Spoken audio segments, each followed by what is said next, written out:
Son regard balaye les rues de Kiev et sa main n'est jamais loin de son fusil de précision.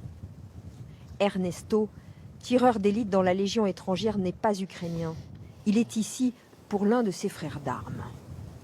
Le second jour de l'invasion russe, j'ai un de mes camarades ukrainiens qui était avec moi en France dans la Légion étrangère. Sa famille, elle a été tuée par les Russes. Donc du coup, pour moi, j'ai pas hésité. J'ai contacté mon ancienne équipe de la Légion étrangère et on est tous venus immédiatement en Ukraine. Une équipe, en fait un commando. Ernesto est leur commandant. Souvent avec une GoPro ou son téléphone, il filme. Militaire à 17 ans dans les chasseurs alpins, légionnaire engagé en Afghanistan et au Mali, et déjà 5 missions face aux Russes. Notre mission, c'est d'aller au plus proche de l'ennemi et de localiser les positions ennemies. Un commando de reconnaissance, dont la 3e mission a mal tourné. Ce jour-là, ils sont déposés sur la ligne de front.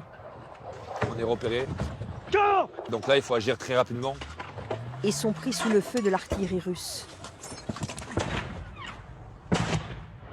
Et là, premièrement, c'est l'artillerie et il y a les tanks juste après qui arrivent. Les chars qui visent alors le groupe. Certains de ces hommes ne reviendront pas.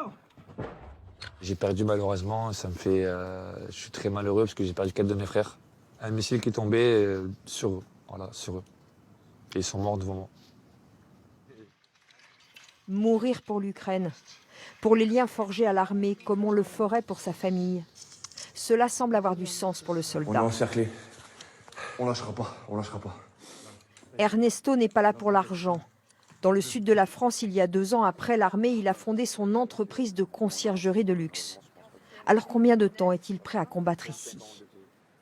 On restera, on sera là. Voilà. On sera là. On est prêt pour ça et on sera là jusqu'au bout pour les Ukrainiens. Il a 25 ans, un enfant de 3 ans.